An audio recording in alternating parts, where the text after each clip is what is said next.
Well, hello everybody, and welcome once again to another online school assembly with Father Richard. I hope you're all keeping well and keeping safe wherever you are today and whatever you're up to. And where I am, at least the sun is shining, and I hope it is where you are too. Now, I wonder if you have ever been lost. Have you ever been lost? I certainly have. And I'm going to just tell you two little stories, two little experiences of two occasions in my life when I have been lost. There are many more, but these are just two for now.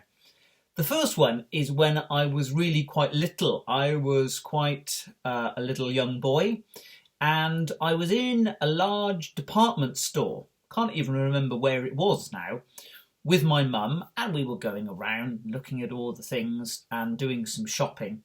And I must have, at some point, got a bit distracted. Perhaps I saw something that looked interesting, and I wandered off from my mum. And I didn't realise, really, that I'd become separated from her until I looked round and she was nowhere to be seen. And at this point, I started to get really scared, to get really worried, because I couldn't see my mummy anywhere.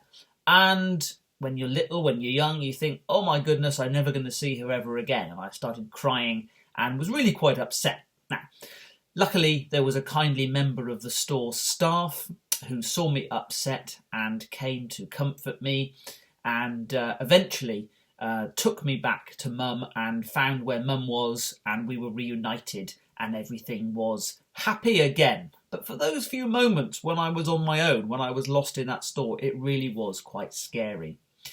The other occasion when I got lost was actually just a few years ago, and I was doing one of my long-distance bike rides with a friend of mine.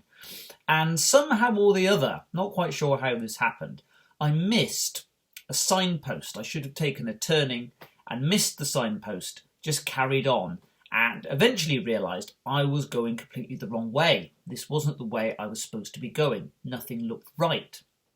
We were in the middle of nowhere, so our sat-nav on our phones wasn't working. There wasn't enough signal.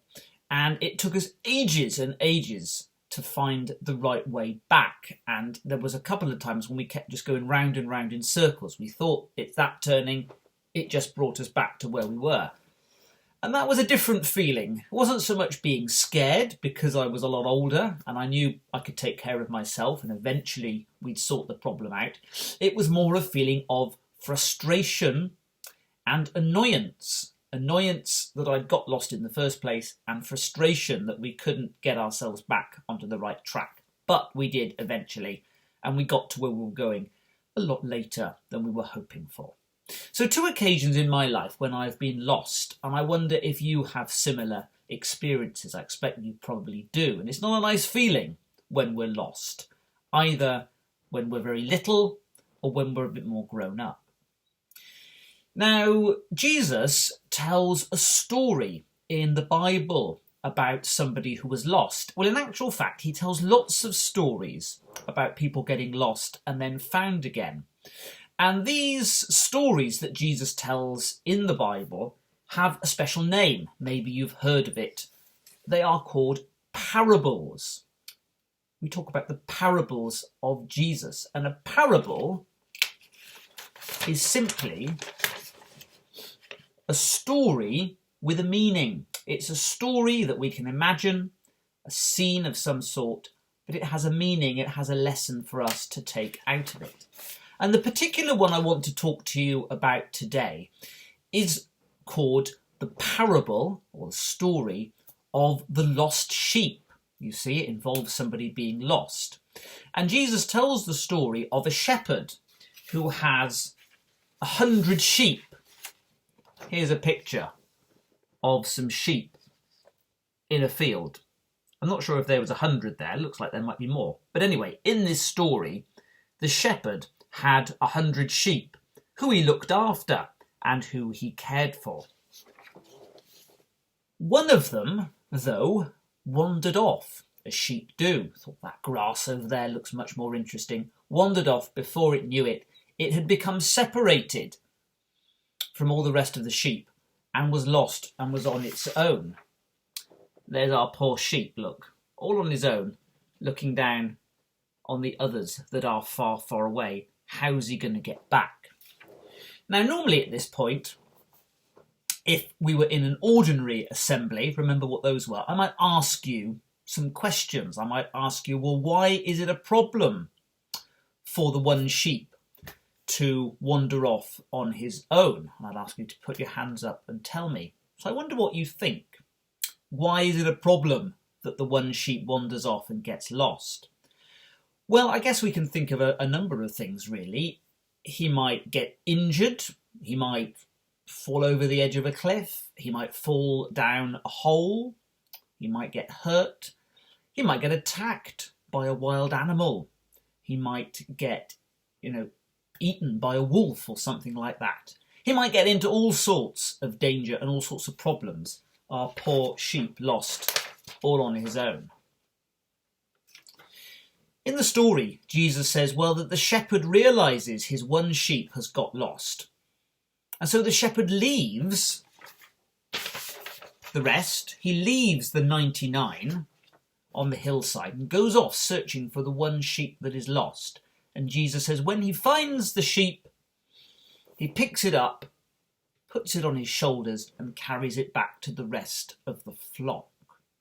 Now, that's a nice little story about a shepherd who cares for his sheep and especially cares for the one who is lost.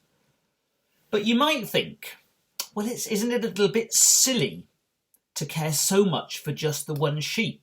He's still got 99. He's still got quite a lot of sheep. Does it really matter if just one wanders off and is never seen again? But in the story, Jesus is saying, to the shepherd, each and every one of the sheep matters. He cares for each of them as individuals. And it matters to him even if just one is lost. And he's prepared to leave the 99 there. They're okay. They've all got each other. And off he goes because he's really worried and really concerned for and really cares about the one sheep who is lost. Now, as I said, a parable, which that is a story with a meaning. So what is the meaning of this story? Again, this is where I'd ask you what you think and put up your hands and tell me. Who does the shepherd represent or stand for in this story? And who do the sheep stand for? I wonder what you think. Well, I think that the shepherd reminds us of Jesus, and each of us, all human beings, are the sheep that Jesus looks after. And sometimes, as I said at the start, we might get lost like that one sheep did. Now, we might get lost physically, as in being separated from our mum or dad in a shop, or going the wrong way on a bike ride or a car journey. But there's another way in which we can feel lost in this world. It's more an inner sense of being lost. Sometimes we can feel we don't really know what we should be doing. We don't know the right decisions to take. We can't quite work out the right way to behave. We can't quite work out what our purpose is in life. What is it I should be doing? Sometimes we can be uncertain about what it is we should be doing. And then we sometimes say, I feel lost. I feel lost in this world. Doesn't mean we're physically lost, that we don't know where we are, but inside ourselves we feel lost.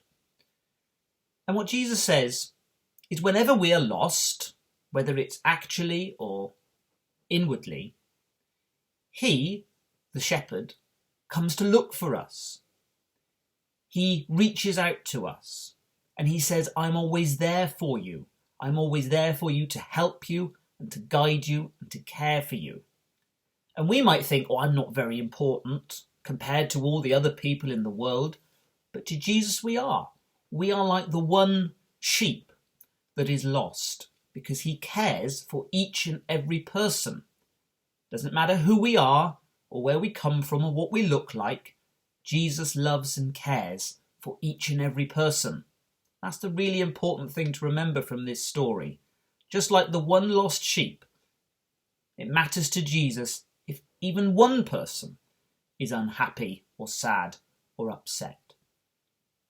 And so there's a couple of things we can take from this story, I think. It's a great reassurance, a great comfort to us to know that Jesus is always there for us, especially when we feel down in the dumps, especially when we feel lost, afraid, or scared, or not sure about things in life.